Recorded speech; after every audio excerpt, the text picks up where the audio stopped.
So I guess that we can start. I just had a message saying that you are in the show. So I suppose this means that the session is on. So hello, everybody. Very nice to know that you are around, although we don't see you.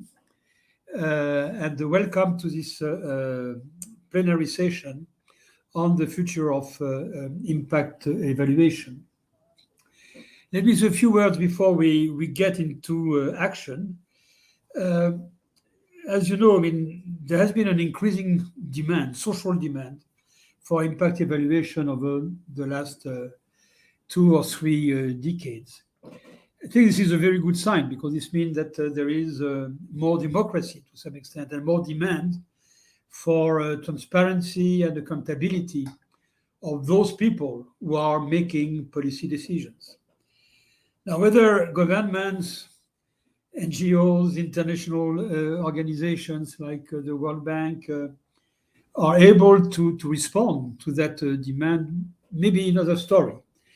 It is true that over the last 20 years or so, considerable efforts have been devoted to improving our capacity or equipment to perform impact evaluation. And this is especially true when we look at all that burgeoning literature on randomized controlled trials and experimentation in general.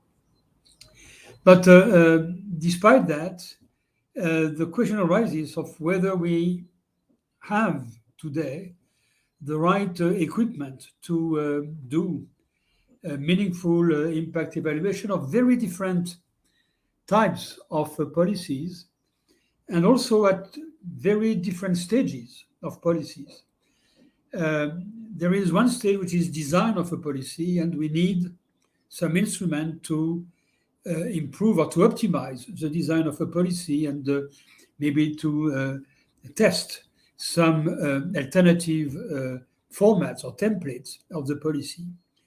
We need instrument to evaluate where the policy is implemented, whether it reaches people or the sectors or the areas it is supposed to reach, and there is an evaluation to be made of this. Is it the case that the cost of the policy is what was expected? And finally, there is, and maybe it is the most important one, we need to evaluate the consequences, the result, the outcome of the policy, which may be the most difficult part. From my point of view, when I look at what has been done and the instruments that are available, it seems to me that we have still a long way to go before really meeting the demand, the social demand for the transparency of policies. And thinking about the future of impact evaluation requires certainly first to take stock of what has been done and the implication of all this knowledge that we believe we have accumulated, especially through randomized controlled trials, experimentation for policy. And it also requires thinking about what are the future instruments, what are the instruments that we should try to build in the future to be better able to evaluate all the sides of the policies. And this is the objective of this panel, which relies on 4 high-level experts in the area of impact evaluation and from very different points of view. So I will not continue. I will leave the floor to the panelists. Maybe before I start, a quick word on the rule of the game, which will be that we will have a first round of presentations or statements by the 4 panelists on different aspects of impact evaluation, the past, the future, what is going on today, etc. Then we will have a second round among them where they will be able to address points which will have been made by others. And maybe at that stage, if we received some interesting comments or questions on the chat, maybe I could introduce those comments and questions already at that time. But it will only be after this second round that we will be opening for Q&A. And I really hope that you will be asking many questions and make many comments, knowing, unfortunately, that it will not be possible probably to address all questions and all comments in the session. But then maybe it will be possible for bilateral contact between you and the panelists. So let's start. And we will start with Gonzalo Hernández Leona. And I'm very happy that he's with us today. He's today the director of the Multidimensional Poverty Peer Network. But for me, he's above all the founder and the former executive secretary of CONEVAL, which was a huge innovation made in Mexico. When was that, Gonzalo? 20 years ago? Yeah, 2006. Oh, no, okay. No, it's not that long. Okay, 2006. And CONEVAL was really very original in the sense that this was maybe the first attempt in a developing country, and I believe also in a developed country, to have a kind of secretary, state secretary, in charge of evaluating systematically all social policies being launched and the current social policies in Mexico. This was written then in the Constitution, so it was a fantastic experience, and we are very fortunate that Gonzalo was running the manager of that experience, and certainly will have very important lessons to tell us about this. Gonzalo, you have the floor. Thank you very much, François, for your presentation. Thank you for the invitation. It's great to see you around, even virtually. And I'm really glad to be also with Arianna, Maria Laura, Shobhini. Thank you for the invitation. So let me share my points of view from a developing country perspective about the future of impact evaluation. And to do this, so let me go back a bit, like 25 years, and see what can we learn for the future on that. And this is based on my experience and papers, and also on a recent paper that we wrote with Richard Manning, Ian Goldman, and myself. It's called The Impact of Impact Evaluations. So from a developing country perspective, I mean, 25 years ago or so, we saw a bloom of impact evaluations. And I believe this was due to better data availability, better evaluation techniques, and of course, good evaluators, mainly from academia in America and Europe. This is the way impact evaluation enter developing countries, through these channels.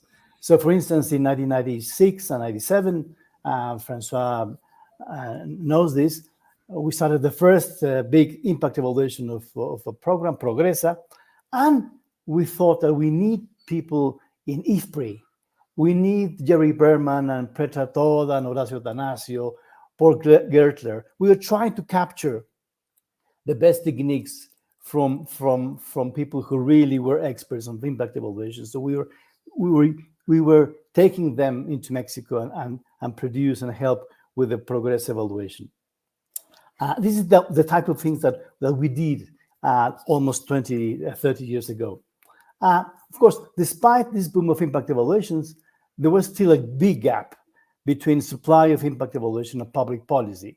I mean, this is the evaluation gap according to the report of the Center of Global Development in 2006 with Ruth Levine and Bill Savarov and among others. So we think and we thought that we need to increase the supply of impact evaluation even impact evaluation as a public good.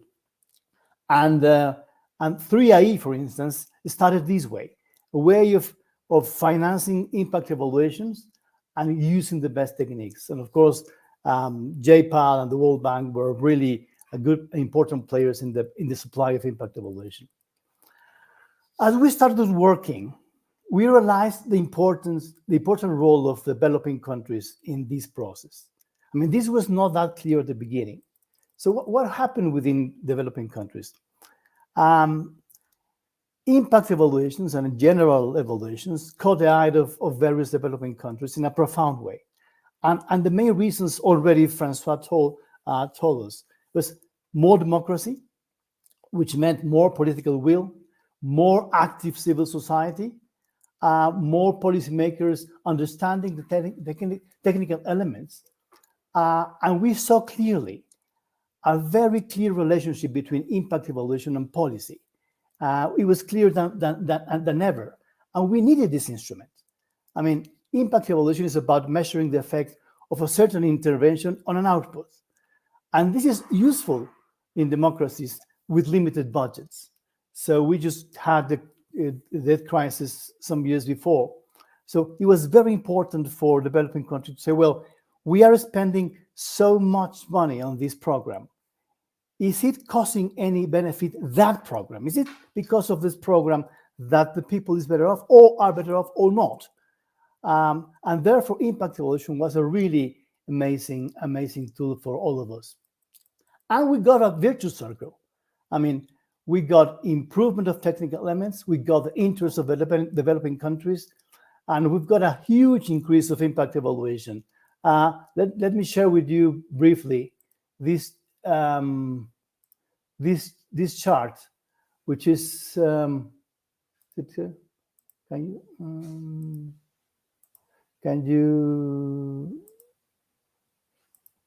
you see this one?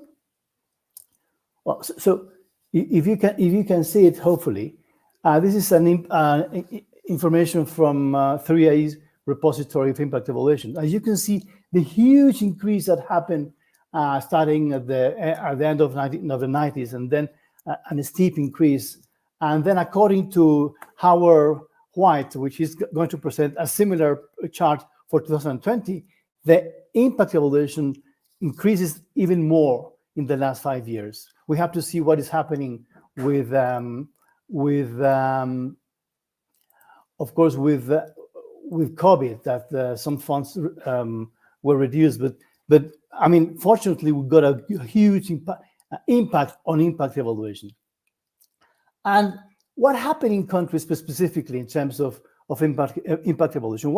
How impact evaluation was included within countries? And we had different styles. So, for instance, Chile started relatively early on evaluations. Impact evaluations were not at the center, but then they got adapted together with the rest of the evaluations. Colombia started with strong institutionalization of evaluations, but later on, they got into impact evaluation. They are currently working on important impact evaluations at the moment. South Africa has been a pioneer in the establishment of national evaluation systems in Africa, according to Ian Goldman, together with Uganda and Benin. And South Africa included impact evaluations in its portfolio, but not only impact evaluations. In the Mexican case, of course, the evaluation of Progreso was very important, and I think that started everything in Mexico in terms of evaluation. But realized very quickly that it was going to be impossible to have only impact evaluations in all programs. Therefore, we need to move to mix much better impact evaluation with the rest of the evidence that we were producing. So for Mexico and other countries, the arrival of impact evaluation meant not only that we had to produce and use impact evaluation, but to start to implement a better monitoring and evaluation systems to house, let's say, impact evaluation. So it is, from its perspective, the evaluation gap that we saw years ago could narrow quicker when evaluations are demanded and also supplied by developing countries. It was impossible only to rely on external academics. We know that we need developing countries. So with this in mind, if we still want to have impact evaluations as a key element of evidence and use this tool, so we need to improve the elements that were useful at the beginning. So I really believe that we need more ownership from governments and civil society in developing countries in terms of evaluations. We need more country-led evaluations. Nowadays, the percentage of donor-led evaluations is still very high, which is, it's good, because then you have a kickoff of evaluation in the country, but we need to have governments involved. We need to increase both the number of impact evaluations and use the generation of broader evidence is also very important.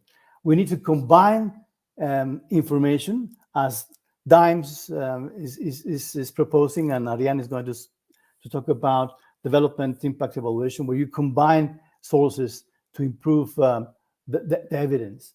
We need to include mechanisms to improve programs and policies using the information from evidence, as it happens in Africa, South Africa, and Mexico, where we have a special mechanism for programs to take into account the information from evaluations, and then they propose an improvement plan.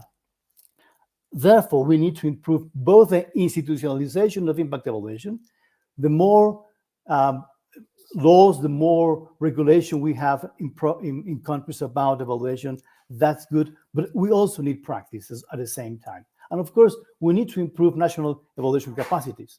We still need our Jerry Bermans and Petra Todds and François Bourguignon and the World Bank, of course, but we also need local capacity from the academia, from public policy, from civil society.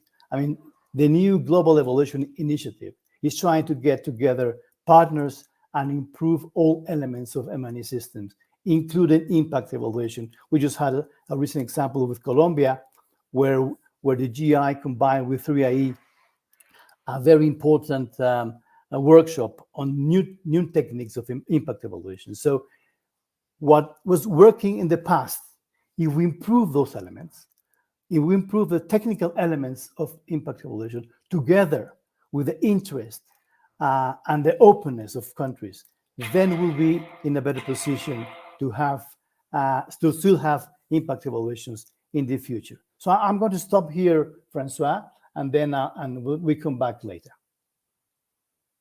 Thank you very much.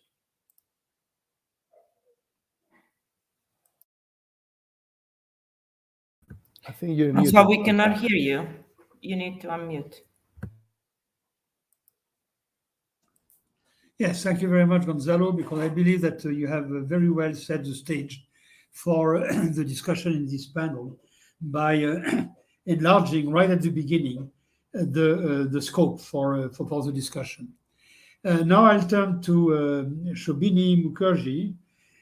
She is the executive director of JEPAL for South Asia. As everybody knows, JEPAL is this, I was about to say, gigantic organization, which is organizing or running experimentation in many countries in the world, which is a fantastic and very successful initiative by Esther Duflo and Abhijit Banerjee.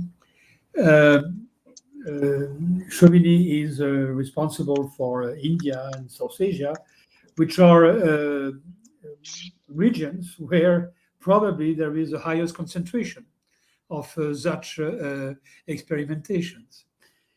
Prior to being in JEPAL, Shobhini was working for Pratham, which is an NGO in India responsible for action in the educational sphere. And she's also in the board of Chaire India, Chaire being the very well-known NGO, which is fighting poverty ever since the end of World War II. So, Shobhini, you have the floor. Thank you, François. So I have to say that going after Gonzalo, he has left us with a cliffhanger. He took us through a very nice history, and it was like a thriller that I was listening to, and I was like, okay, now where is it going to end? So he has now handed the baton over to me, where I think I will have to, talk about I would say, the value propositions of RCTs. And so I'm happy to do that. I will spend the next 10 minutes or so talking a little bit about some of the the policy making pathways. So I think I want to start by saying that, over the last decade or more, I have myself have been closely associated first as a researcher in the field, conducting RCTs in generating the evidence. I was a research associate to Esther Duflo in 2007, and I joined JPAL, and I was working in very rural parts of India. And today we're the largest office in the network, as you, François, you've pointed out. And we have about 70 RCTs. This is before the pandemic, that we're running with over 200 staff, full-time staff. So anyway, so I think, a lot of my early experience has been in getting this first-hand experience of generating the evidence, all of the messiness that goes into, designing and piloting various aspects, from the design to setting up the questionnaires, collecting the data, analyzing it. And those days we had sort of manual double entry. So nobody wants to go back to being an RE in 2007, I'm sure. So now here I'm on the other side, where I'm now pitching a new research idea to a policymaker or a funder, or pitching scaling up for an evidence-informed program, or even helping in the co-designing of programs to test in the field, and aligning sort of the interests of the researchers, policymakers, and funders. All of the actors that Gonzalo pointed out are very important when we think about how do you make RCTs more effective, as well as I guess more relevant. So it's a non-linear process, from acknowledging the problem to unbundling it to sort of innovative solutioning to tackle the issue, evaluating it, and finally looking at the pathways to scaling up. It requires coming together of multiple actors, researchers and research organizations like ours, NGOs, and we have seen many solutioning examples originate from their work, looking at government collaborations, especially when we're looking at scaling pathways and embedding solutions with, on a very large scale, and of course, working with donors. So in the cycle of testing, designing, and incorporating, back to scale, research back to scale, especially embedding into policy frameworks, we've seen some successful partnerships like the MinEdu Lab, and which is an innovation lab for education policy housed within the government of Peru, nested in the sort of the Ministry of Education and I think the Office of Strategic Monitoring and Evaluation. And these sort of the lab pilots and evaluates the effectiveness of innovations with the ultimate goal of allowing the ministry to use evidence to improve children's learning throughout the country. And it combines researchers' expertise with the political and operational experience of policymakers to ensure that the innovations are informed by sort of the existing evidence and cutting edge theories on, I would say, behavioral economics and education. So I think that's one very successful example of really embedding evaluations in the government framework with an ex-ante commitment to be able to test and scale. But what we are also very particularly excited about in terms of where JPAL's work has been over the last 2 decades or more, we will be completing, I think, 2 years, I think next year or the year after, 20 years, sorry, in a year or the next year. So I think what we are particularly excited about is that what we think really moves the needle for us is focusing on how to use existing stock of evidence and applying it to policy, especially in the context of improving existing policies or to launch these new full-scale policies, as we call them. So sometimes it can be, I'll talk about 2 mechanisms. So sometimes it can be around a particular program or even a broader set of ideas. So we have a lot of examples from the field of social protection, foundational learning, targeting, and graduation approaches out of poverty, and so on. I can talk about 2 or 3 big lessons when I think about, what have we learned from the field of impact evaluations and incorporating it into policy decisions. So let me start with social protection, and I'll move into foundational learning. So on social protection, some of the big lessons have been, and we saw them being applied during the COVID times as well in the last 2 years, is around leveraging existing evidence base to inform social protection policies in Chile and Indonesia, to design and scale policies informed by evidence, but not exact replications of what has been tested, but drawing from a body of knowledge and applying it. So in Indonesia, very quickly, we mapped previous research using community targeting methods to distribute cash transfers during the COVID-19 pandemic, which has now provided relief to over 8 million recipients who were previously unenrolled in any social protection program in Indonesia. So a previous randomized evaluation from Indonesia found that using community members to identify the poorest households to receive cash transfers greatly improved local satisfaction and led to smoother disbursal processes. And informed by the results of this study, the Indonesian Ministry of the Villages adopted community-based targeting for rollout of its COVID-19 relief program. And as of December last year, the cash transfer had been distributed to nearly 75,000 villages with over 8 million recipients, of which 2.5 million female breadwinners were included who had not previously received any social safety net. So here it was really, the government of Indonesia coming together to look at the evidence base and decide to distribute cash transfers to protect individuals, but also looking at how we can most effectively and quickly target program recipients correctly. And in Chile, based on findings from, say, I think 24 randomized evaluations looking at the effectiveness of different types of transfers and delivery streams, a team of economists and policy experts drafted a proposal that helped inform the design of Chile's Ingreso, I can't pronounce it, but Ingreso Familiar de Emergencia. This is the IFE program. And since implementation began in May 2020, I think about $830 million program, which was given for this program, has reached over 3 million households in the last couple of months. So this is a cash transfer program for workers who were not formally employed or were previously registered in the government's database of beneficiaries.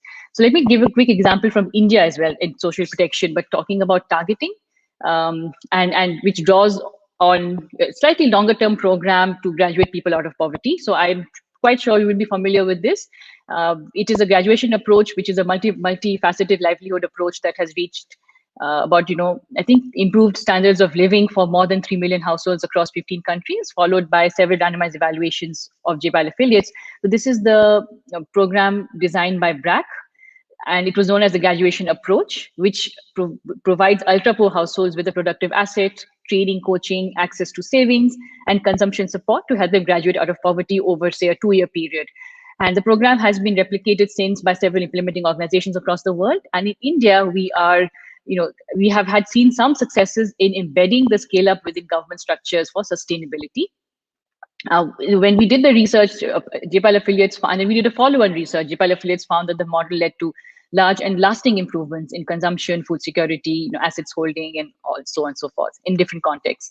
So in India, motivated by the evidence of this program through various evaluations, a lot of our time went into disseminating it with governments. Several Indian state governments have demonstrated interest in taking this program to scale.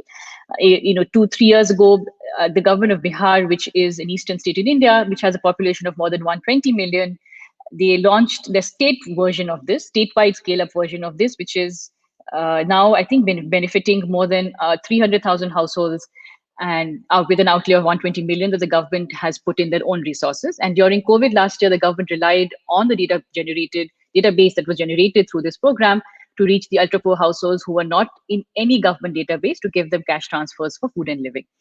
I could give another quick example from foundational learning in terms of the evidence to policy pathways and how do you really embed this within government frameworks. So I'm going to talk about something that we are calling teaching at the right level. It's like a principle that focuses on teaching to the level of the child.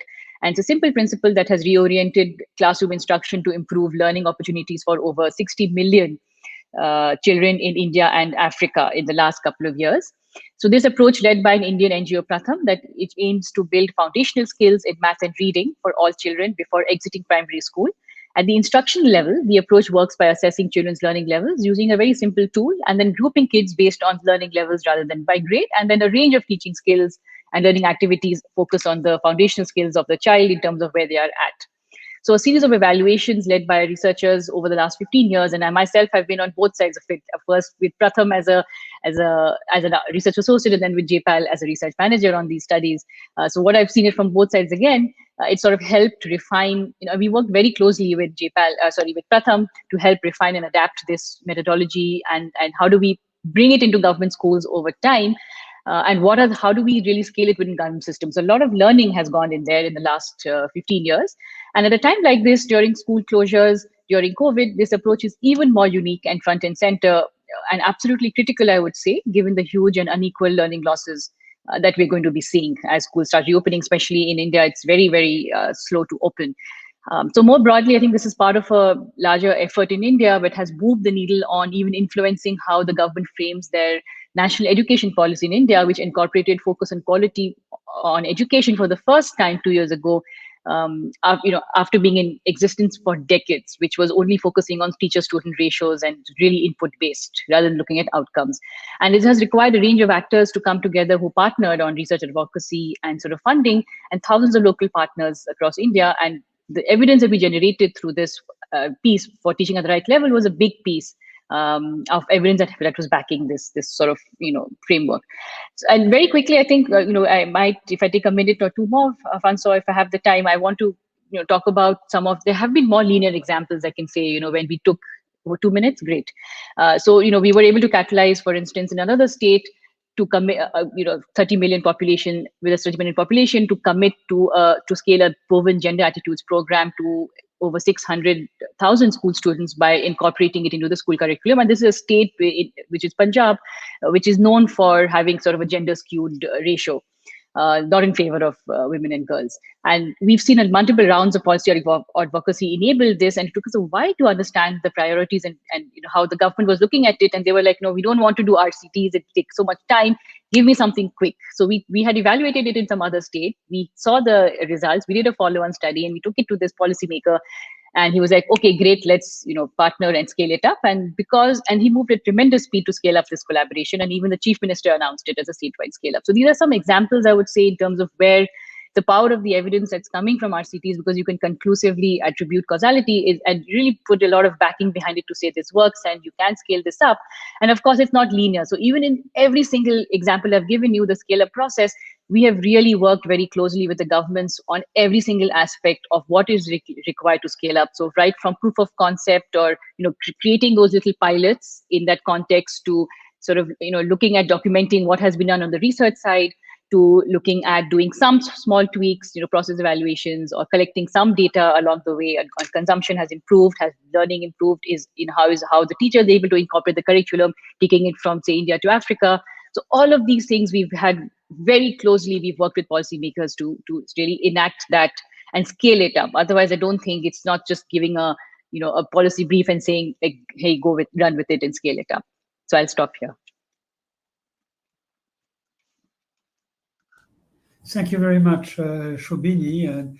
This was a very nice presentation showing indeed the way in which RCT work done very often by researchers can definitely be used for policy making. And those examples that you gave of Indonesia, of Chile, were really quite interesting. We'll certainly go back to this a little later. But for the moment, let me give the floor to Maria Laura Alzua, who is the Deputy Director of CEDLAS. CEDLAS is the Center for Distributional Labor and Social Studies. It is based in La Plata in Argentina.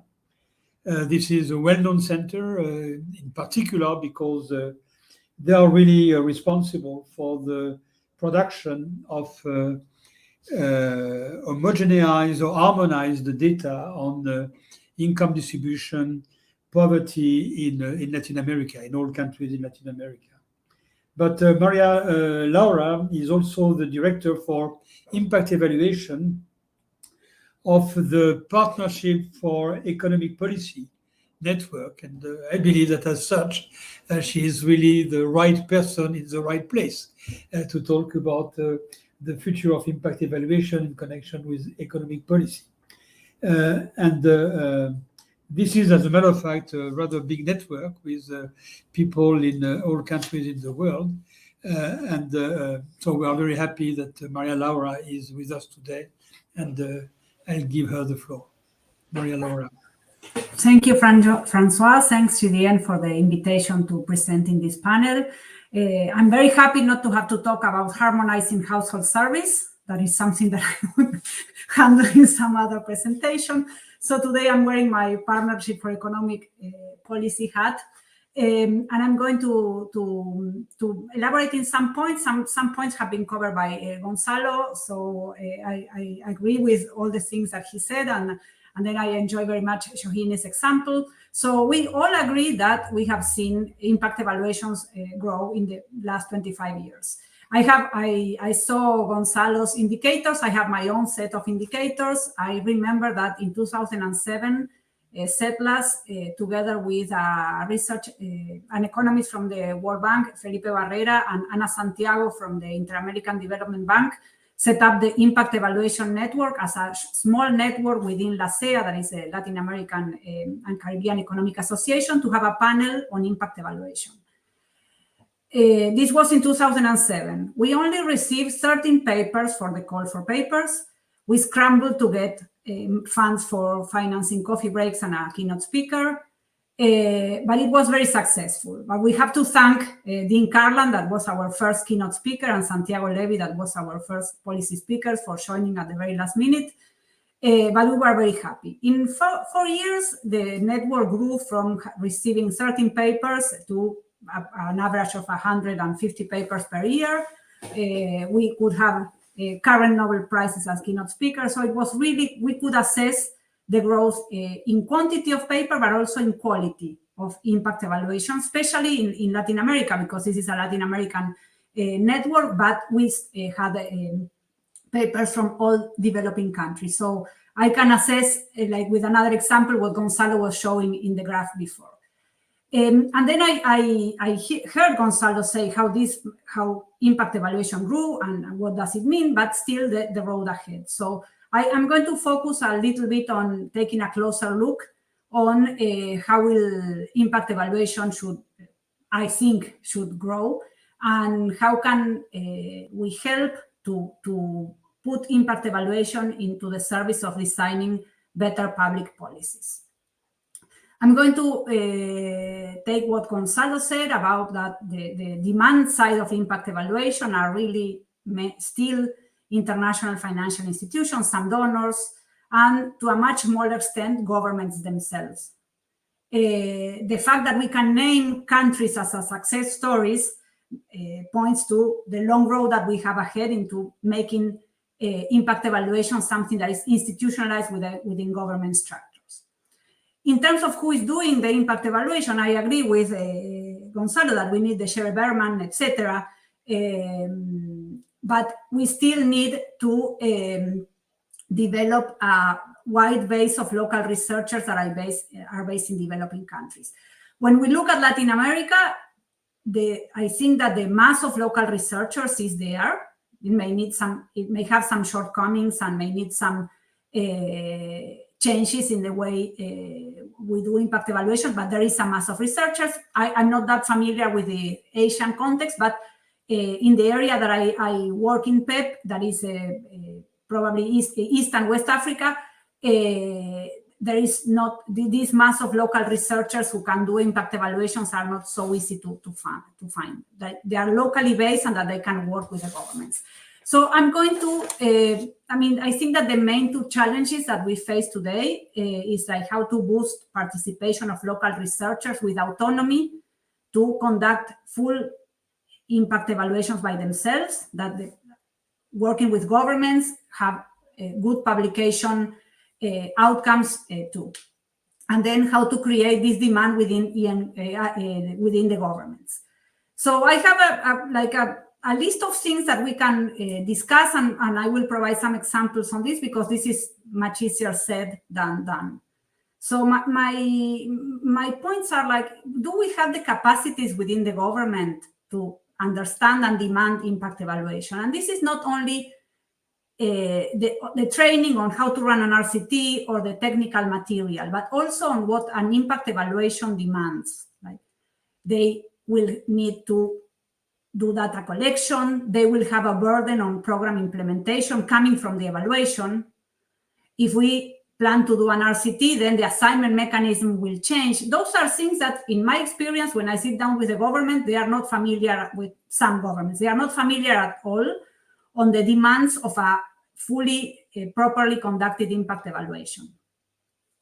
So there is a scope for creating capacities in what they are going to hand in order to have a nice impact evaluation done. And I think there's a lot of room for improvement there. Then the second point relates to what Gonzalo was saying about integrating impact evaluation into monitoring and evaluation systems. Because as we know, one isolated impact evaluation will not answer all the needs of information and monitoring systems that the governments have. I have some examples here that there is still a lot to do in this sense, and there are some countries that are quickly integrating their monitoring and evaluation systems. Gonzalo named Benin, South Africa. We have experiences in Latin America, but there are still many countries where we have a lot of impact evaluations conducted there, where the monitoring and evaluation systems are still very weak. I was some years ago. We were working in a program in a country in rural West Africa to increase the use of latrines, and the government, one of the eligibility criteria was latrine coverage in the community, and the government did not know latrine coverage of the program that they were going to implement. So I think that this is something that we need to take a very closer look when we talk about the future of impact evaluation. Then we need to look also at the incentives to do impact evaluation within the governments. And here I'm sort of an optimistic person, so I think that COVID gave me a positive example when I saw policymakers in some specific countries. Again, this is just small case studies, demanding and looking for generating information by themselves to get what to do in the case of COVID. We piloted 3 countries in West Africa where we helped the governments to look for, to collect data on specific issues that were like not so general issues as the service that were being run by different international financial institutions to be compared across country. One was for a specific agricultural program, the other was for youth at risk, and so on. So I think that we need to think about which are the incentives to have the correct data, use it, not only for impact evaluation, but also from monitoring. And then what about local researchers? I think that one complaint that we hear a lot from local researchers is that if they want to engage, and this applies also to the government, and do a proper big impact evaluation, a randomized control trial, financing them is always a problem. There is not a lot of funds that will go to this. To that end, I'm very happy to see the new Fund for Innovation and Development in France that wants to fill this gap, like financing evaluations that are locally run. But the funds for that are still very limited. So I think that, of course, the funds by themselves will not solve the problem, but we still need some more financing to do that. And I'm going to close a bit with what we did in PEP, because we face that problem of our mission is to build capacities in developing countries. PEP is a research center that works with with researchers in the global south, and we started doing call for proposals for doing randomized control trials led by local researchers in 2007. I joined in 2013.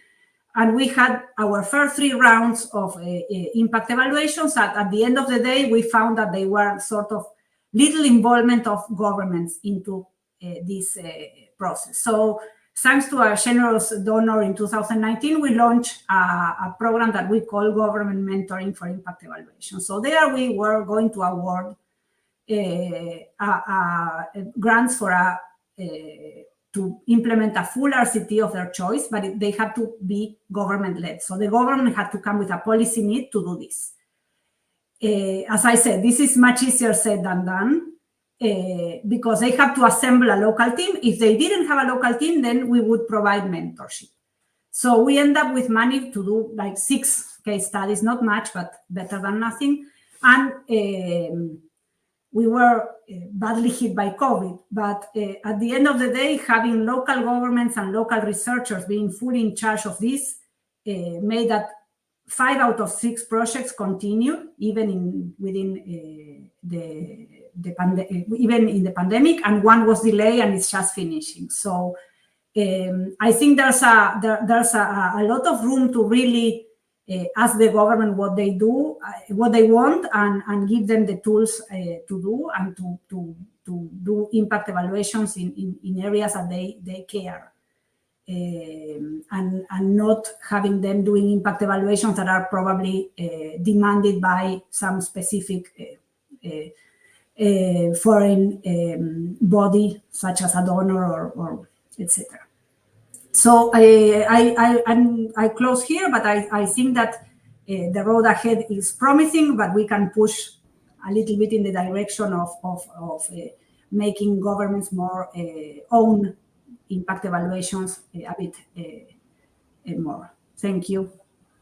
Thank you very much, Maria Laura. I think this focus on the collaboration between government and the involvement and the engagement of the government in all this was extremely useful. It is certainly something that has to be developed, and we in the future certainly want governments to be more involved and not necessarily involved, but certainly more interested in the result and more willing to make full use of all this work which is done in impact evaluation. But let me end the round, this first round, with Arianna Legovini, with the head of DIME in the World Bank. DIME stands for Development Impact, the IM evaluation in the World Bank. I must say that I'm always very happy to talk about the DIME, because this is an idea which I had while I was the chief economist of the World Bank to create such a unit. But when I left the World Bank, I'm not sure that there were 2 researchers working on it, maybe 1.5 researchers working in something that we had called DIME. What is amazing is that today, and if you read the small bio of Arianna, she is running a unit with 250 a team with 250 people, I guess, within the bank and outside the bank. But this is really something absolutely spectacular, and she has been extremely effective in developing this unit. And I'm really now, a posteriori, very happy to have had this idea in those days. So I think that Arianna is extremely well positioned to talk about the future of impact evaluation, because given the very high number of projects and evaluation they made in the bank, and the fact that they were able to mobilize new knowledge, new techniques, very often linked to, of course, to ICT development, that it will be extremely interesting to instructive to listen to Arianna. Arianna, you have the floor. Thank you, François. For some reason, my presentation doesn't want to go on at all. But yes, absolutely, François. We kind of brought it up from 1 researcher, maybe 1.5, as you say, and now it's a department in development economics, and we are, growing and hopefully making a difference in development. We're super excited. Now, when you ask about the future of impact evaluation, I think of 2 main things. One is greater credibility, and the second is greater actionability. We ran a poll on Twitter this morning, and 50% of people think more actionability is the way to go, and about a quarter like the idea of more transparent and reproducible impact evaluation, and another quarter at scale AI. Very few people think publication bias is going to go away anytime soon. But I do think that the revolution in transparency and reproducibility is actually going to help a lot in addressing publication bias. So many people have written about it. Huge literature supports a shift in publication bias, because we want to learn from everything, things that work, that don't work, things. And in fact, sometimes in our future, we want to make sure that we have a very good idea of what should be shut down and replaced or improved and changed. More than just the success stories, we want to know ways to improve development in a wider sense. So let me try to share my screen once more if I succeed in this. Maybe I'll just share the entire screen and then go to my presentation. Who knows, maybe that will work. Can you see my screen? Yes. That's fine. That's fine. Oh, great, wonderful. All right. So more credible and more actionable. That's the way I'm thinking of it. And so I cannot, we didn't give homage to the recent Nobel Prizes, but the last Nobel Prize adds to the Kremer-Duflo-Banerjee Nobel Prize of 2019, really kind of celebrating the work that has gone into our own work, the basis for the history of our impact evaluation is really have been supported by Nobel Committee recently, and it affects all these people are still super active, and the reason why we are all here. So this is really, really encouraging. I am going to talk about some of the problems that affect our profession, and I'm mentioning, one of my favorite recent papers that looks at one of the good news, which is that in only 4 years that this paper analyzes, 2015, 2018, there were 21,000 papers published in the top 25 economics journal that do use causal analysis to define the cause effect of interventions. These are not just development economics in general, but all these papers using a variety of methods to answer the question of whether what causes what. And now, the publication bias issue that I just mentioned, of course, gives perhaps the wrong incentives to researchers to ensure that they find something significant in their study. And so this review looks at whether or not significance levels are uniformly distributed across significance thresholds. Basically, whether there is a little bit of movement around those thresholds to ensure that a paper can show significant results. And so they find that some of the methods are not distributed uniformly across the significant thresholds, which calls into questions the validity of the p-value being used in those papers, and thus the idea that there are some portion of those studies that are actually reporting invalid results. Now, I think what is the reason why I'm mentioning this is not so much to say whether or not one method is better than the other, but kind of talk about the credibility of our work and the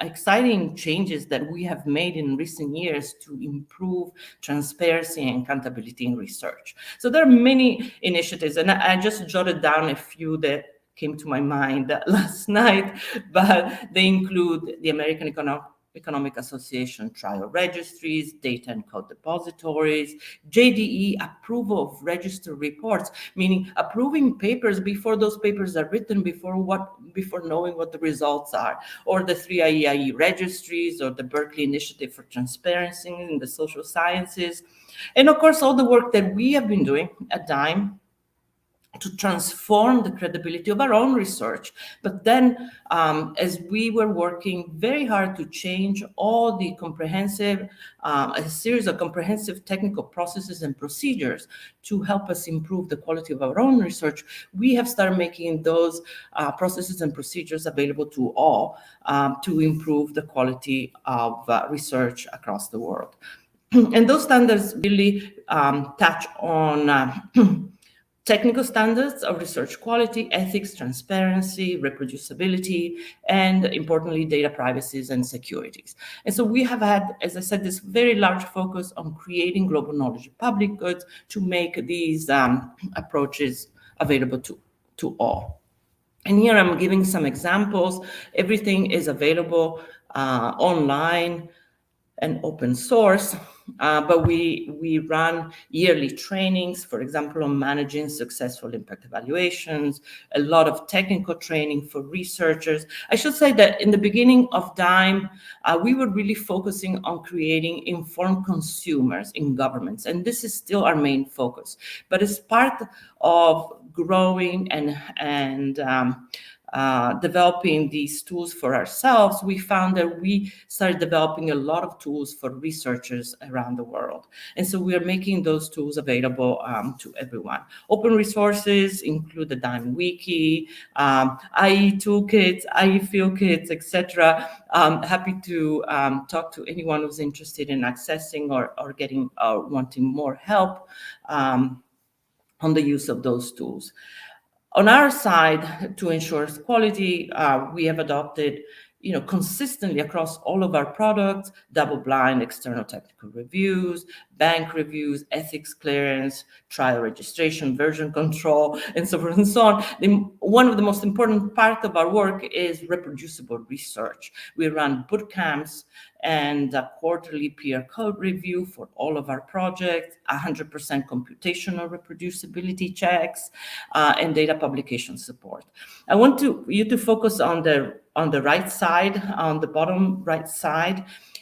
Between the year in which I made those procedures compulsory for all our products, our research product, we see a huge improvements in computational reproducibility check results, meaning that about 50% of studies before these procedures were compulsory within DIME had needed significant revision for the code to reproduce, and within a year that fell dramatically, and the number of papers and studies that passed with no changes increased to 64% within that year. And now we are obviously continuing that trend. I want to say what is exciting of making these tools available. And I'm just going to give you an example from the recent publication of our development research in practice, which is an analytics data handbook. In the words of Lars Philibert, who's the data editor of the American Economic Association, this is a must read for any data-driven researchers looking to create credible research outcomes and policy advice. I should say, as this book has been downloaded 9,000 times from our website, which just gives you a sense of the level of demand and hunger for good technical advice on how to run field research in the world. We have an accompanying course to teach researchers about transparent and reproducible practices in research. And we had a huge uptake this year, 2,852 people enrolled, 70% of them from Africa. So 70% of our student body, so to speak, came from researchers in the Africa region. So this was super, super exciting. Okay, let me pass to the next issue I hope in our future, which is more actionable evidence. So one of the reasons, François, and that we established DIME within the World Bank was really the difficulty from the academic side to work on large-scale investment with long time horizons, especially when we're talking about fragile or very dynamic context. And certainly at that time, the academic RCTs were much smaller in scale. They are research financed, shorter horizon, and very controlled settings. But we are faced with huge investments from World Bank, from governments, the need to establish long-term relationships with governments that were not necessarily adapted to academic incentives. And so we thought of DIME really as an organizing framework, not to replace those researchers, but actually to bring them into an institutional framework that would allow different people in both internal researchers in the bank and external researchers in academia to work together in a more cohesive manner. But the question, for an organization like DIME, but more generally for impact evaluation, is how do we really transition from the micro-entrepreneurial model of research into a firm model? And so the lab structure, of course, helps a lot in that. But I think of it as a complete transformation in the production function for development economics, where we focus on thematic and country programs to decrease cost and increase the speed of knowledge generation and adoption, really focusing on the global knowledge issues, but then have a very integrative, adaptive field research approach, kind of to optimize project or policy design and implementation over time as a collaboration with local actors that, that takes time and years to develop, and the idea of which is to focus on local knowledge to improve results over time. And it is, I think, should be characterized, but I think there is a lot of indication that we are going in that direction by investments in high frequency, spatially integrated data systems and the use of artificial intelligence to enable us to provide just-in-time. Us, I mean the whole community, just-in-time policy planning, monitoring, and evaluation of projects, programs, and policies. So I think, and if I can focus on this item number 3, I think this is really a way to kind of move away from the ad hoc impact evaluation into kind of more systematic ways of looking at evaluation of policies and programs. To do so, we really need to work on kind of releasing government both technical and financial constraints. As many speakers have mentioned, there are limitations in financial resources, but I do think that our greatest scarcity right now, even though it has grown by leaps and bounds, but the greatest scarcity are actually research skills, not data. There's huge amount of data that we can leverage.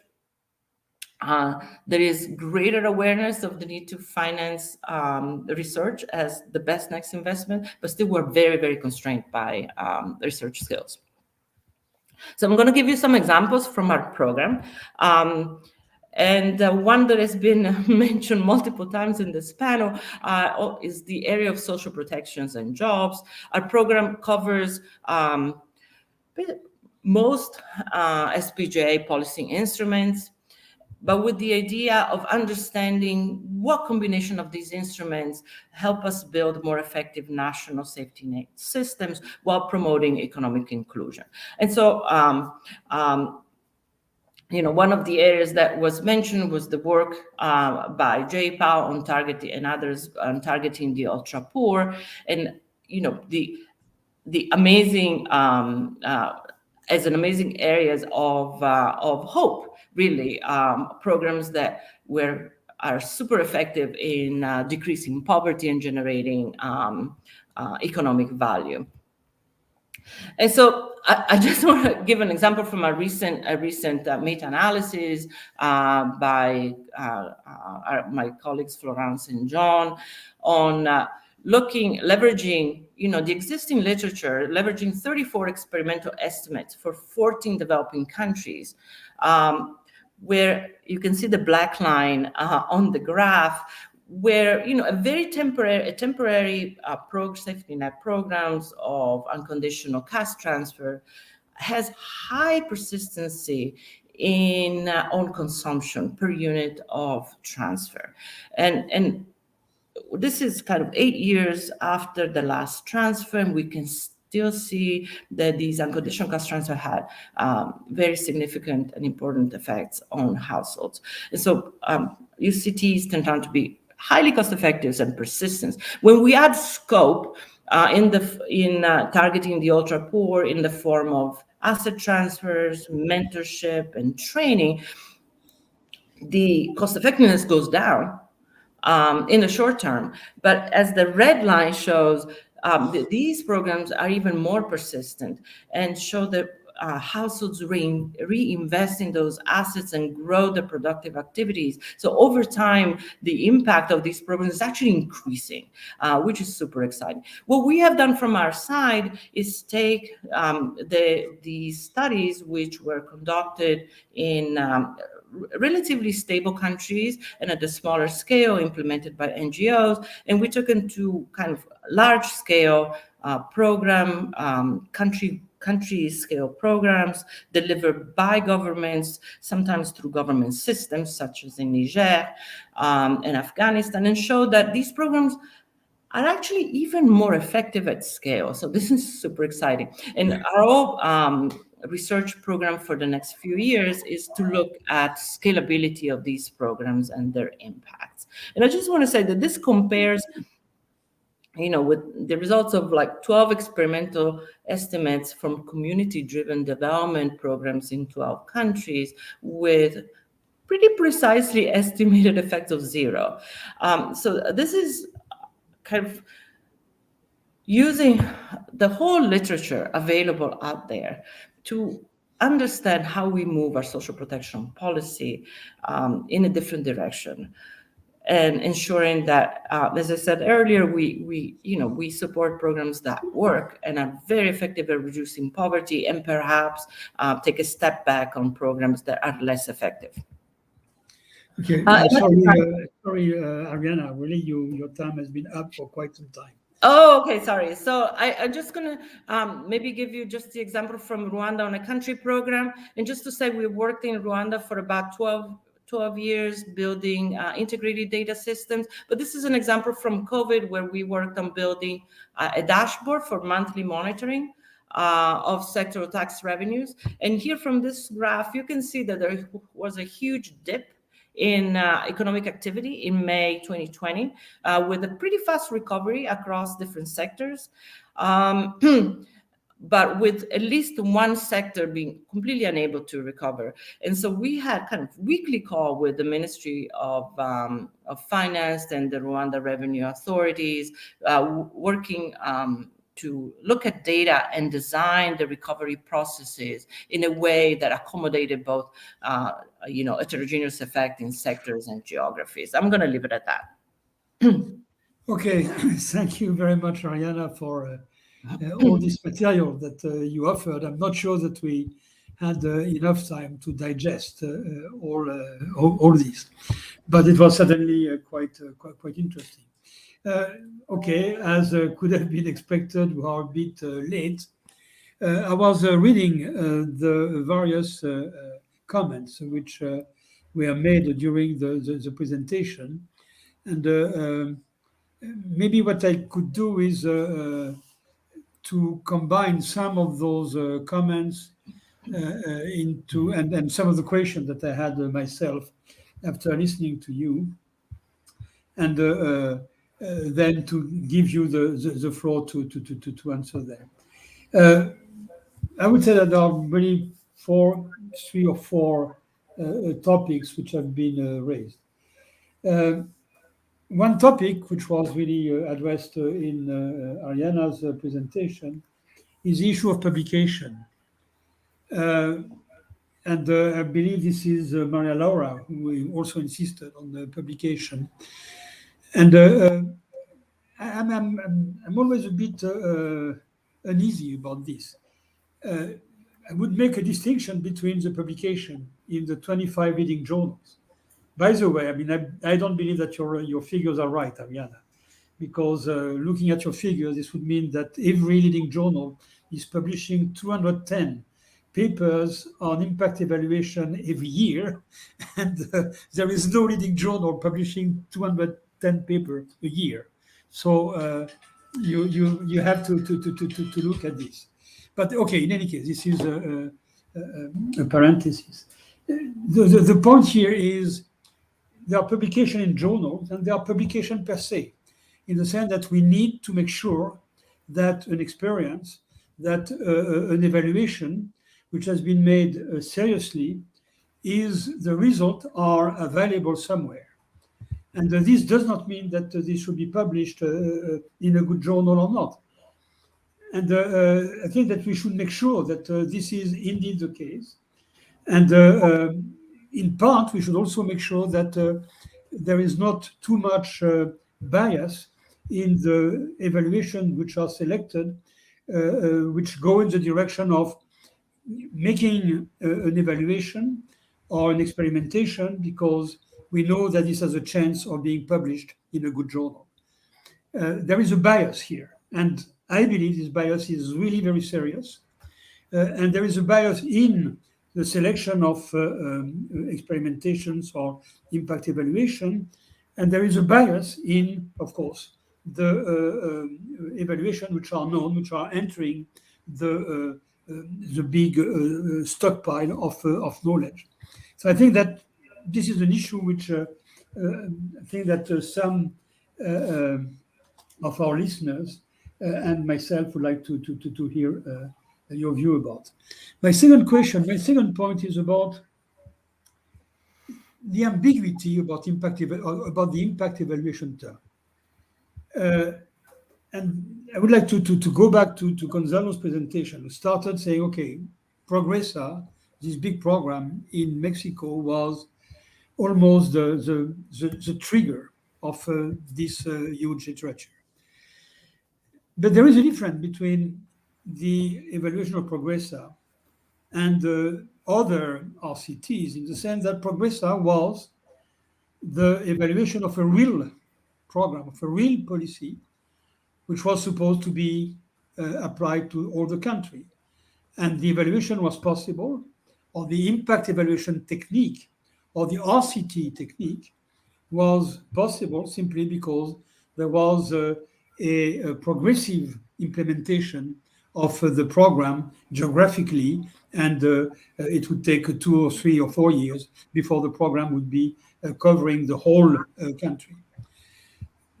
Okay, you could say this may be a way of evaluating policy, but there is a big difference between this and an impact evaluation which is on an experiment made in another country. Gonzalo, I guess, mentioned Uganda, for example. Sorry, I mean, this is an experimentation. This is not the real thing. And from that point of view, we are not completely clear about scaling up and this kind of thing. There is a big difference between those two cases. And it seems to me that we tend to go a little too quickly toward impact evaluation is more or less equal to RCT. I believe that we should really make a distinction. And the last part of Arianna's presentation goes in that direction. I mean, says that we had to gather data and as many data as possible to make good work on evaluating the impact of a policy as well as we could. But it is not necessarily the RCT technique. And it seems to me that it is important to insist very much on this.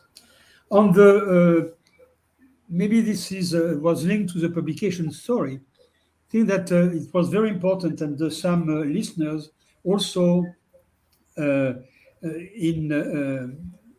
insisted on this view that local people must be involved, and there is an issue in making local governments aware of what can be done with impact evaluation of some type, not necessarily only RCT. And there is also an issue in making governments aware of what is required to do a good evaluation.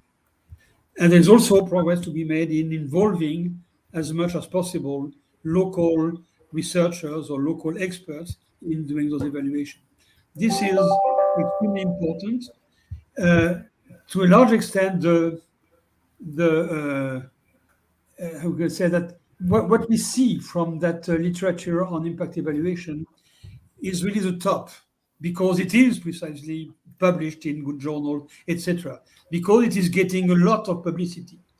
But to be clear on this, I believe that the real success with impact evaluation will be the day there will be much more than that. And the point will not be anymore trying to be published in the best journal. The point will be simply in a country to have made to have conducted an evaluation according to the best rules of the art. So this is a third point, and maybe I'm looking at what was said on the chat. Let me see whether I find something else here.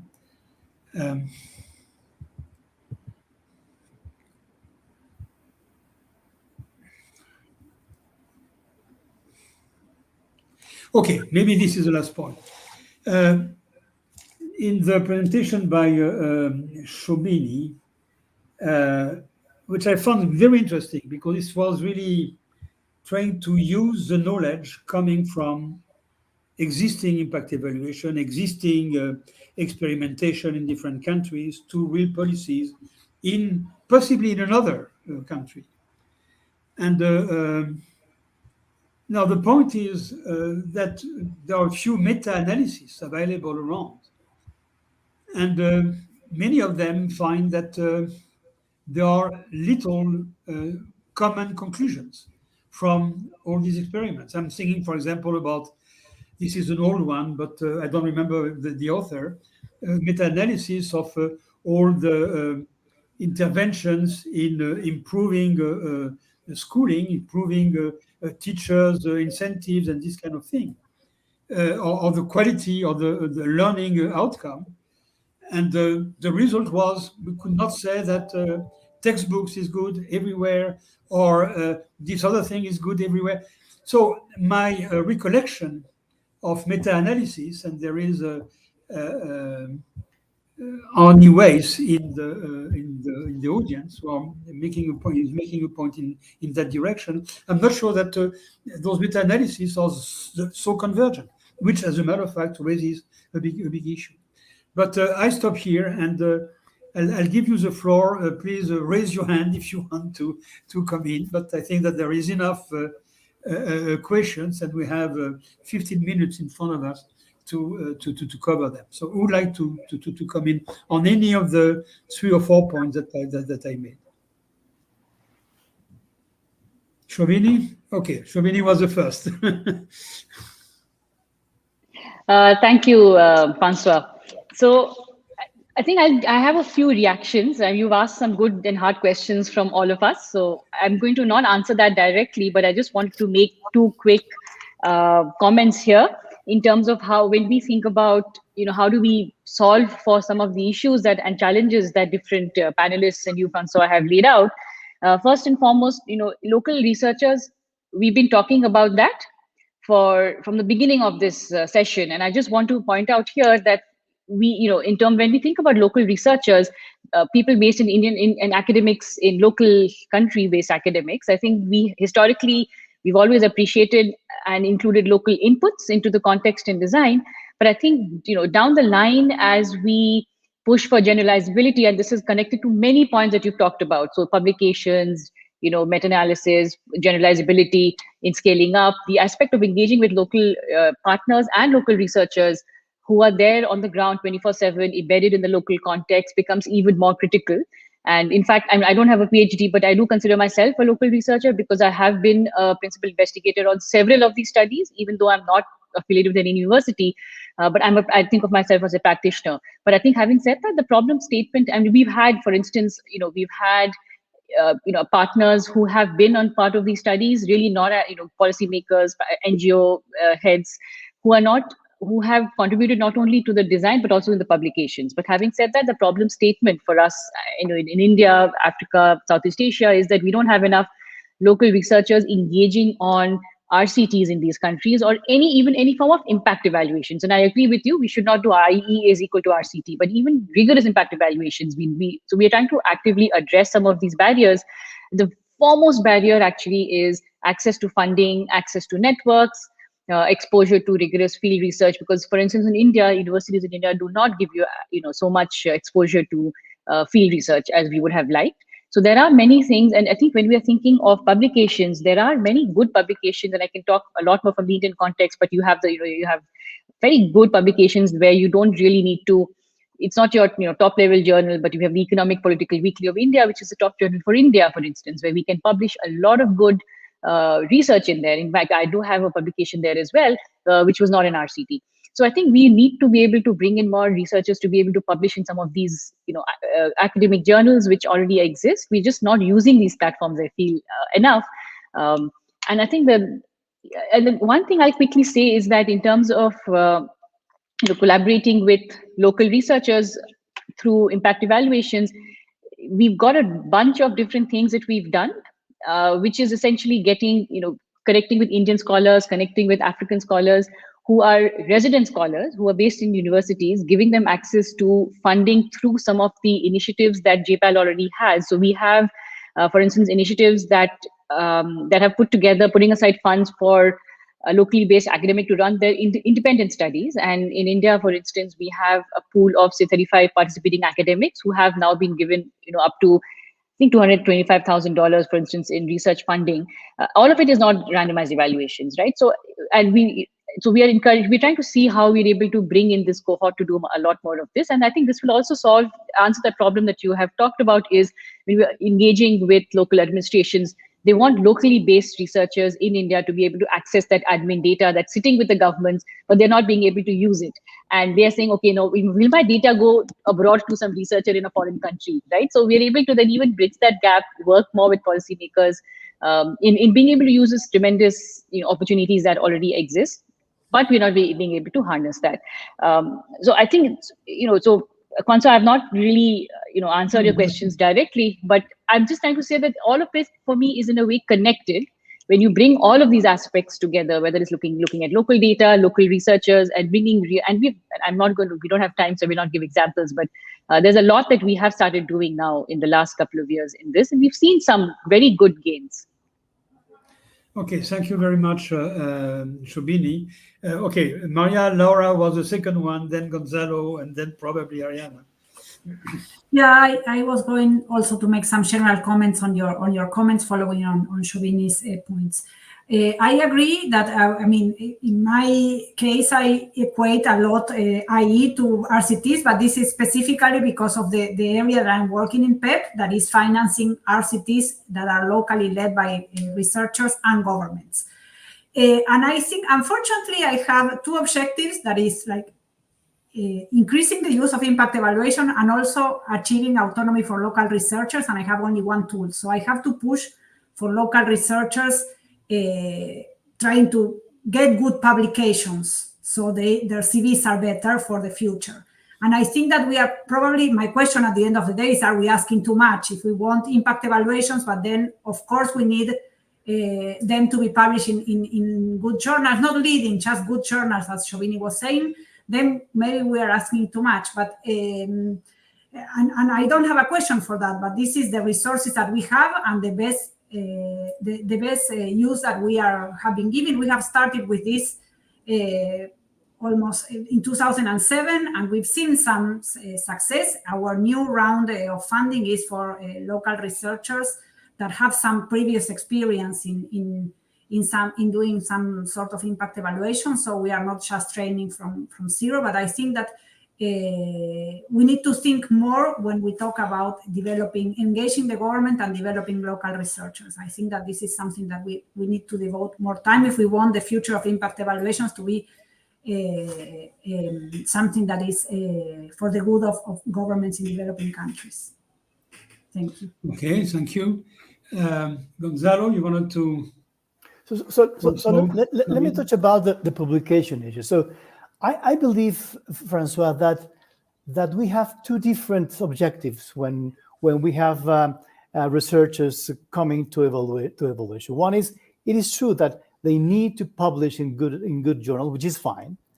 However, we need to combine that with a better way of a narrative of evaluations.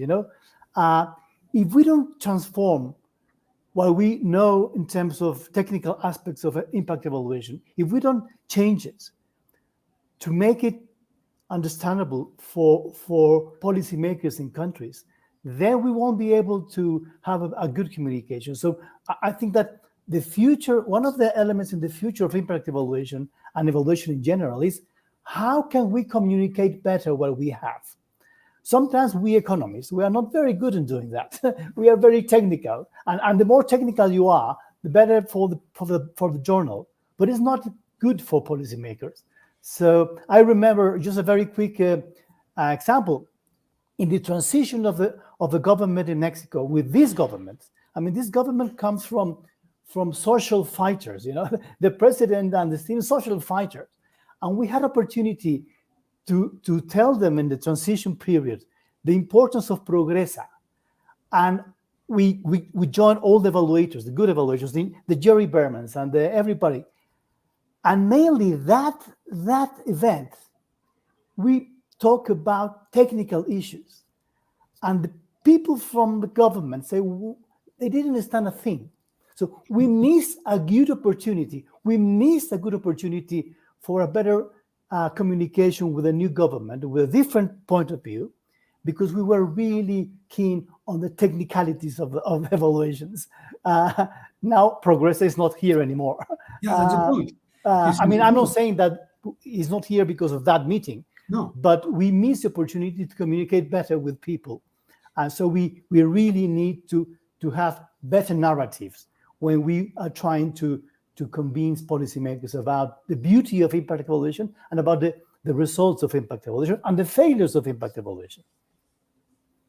But I think that Progresa is a very good example in this case, because it is quite amazing to see that this government decided to end with Progresa, despite the fact that there has been this evaluation right at the beginning, which was extremely positive.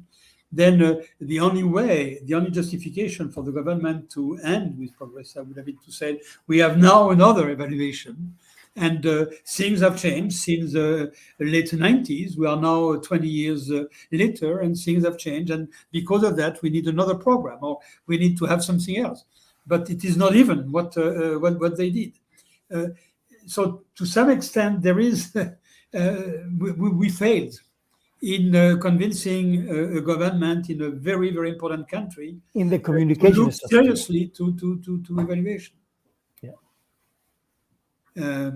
This is really a very, very, very unfortunate it is. Example. It is. Arianna, you wanted to come on some point? Well, I actually would like to come right on this subject, which is that, moving from the ad hoc impact evaluations into, long-term relationships with governments that build on the existing data. First of all, the amazing amount of administrative data that came out from building e-government systems. So, for example, working with justices, as we are doing now, on e-justice programs, using artificial intelligence to process gigantic amount of information, turning text unstructured text into structured data to analyze, for example, bias in decision making, how female judges judge other females as opposed to other males and vice versa, how people who are more slanted and have more prejudice actually are shown to have more biased decisions in the courts, how we can use technology to provide feedback to these justices to improve their decisions over time, and so forth and so on. I think these are, and also in this sector, a lot of these systems randomly assign cases to justices, providing randomized controlled trials at scale that we can leverage to actually look at the causal impact of being assigned to an inefficient judge on the economic valuation of a firm. These areas are super exciting, and by using and providing a lot of feedback, not every 5 years, but every week, to these courts on how to identify inefficiency, how to address those inefficiencies, and really help them run a whole system of services from the government, we can really transform both their interest, their willingness to learn and understand how they use data for the purpose of getting their job done. I think this is super exciting. We're not talking anymore about, the smaller cities having internal validity but no external validity. We're talking about opportunities to really kind of leverage at scale evaluations that have a lot of validity internally and externally. So I think this is our future is quite bright. Okay, I think that we'll have to. I just heard a sound which seems to mean that this is the end of this session, and I believe it was a very nice concluding statement that Arianna made. More generally, I believe that the future is to have more data and to exploit the easiness, the facility that that we have today in gathering data in many countries through digital means, but also by other means. And this means also that the old day small experimentation with an RCT framework may evolve toward something different. As Arianna was saying, maybe it is not anymore RCT. I mean, we are looking at the real people and we're able to explain or to analyze in a much better way what is the impact of this and the impact of that. So probably one possible conclusion of our meeting panel is this, that impact evaluation in the conventional term is important because it shows possible direction for policy interventions, and it shows what the result would be in a given context. But we should not forget that there are other policies which cannot be evaluated through that channel. And we also have to evaluate policies ex post when the policy has been implemented at scale, and we should be able to say something about this, even though governments may not always agree with the conclusions. And of course, I think that we should be able to make more use and to incentivize or to try to influence governments to make sure that they are really collecting and storing all the data that can be obtained. Because in many cases, we all know cases where the data are somewhere, but they are not available, they are not accessible, or they are accessible with a lot of work by people. And from that point of view, I think that this progress toward better data is important. It is not by chance that in advanced countries, the big change which is taking place these days is that in many cases, we are not dealing anymore with samples.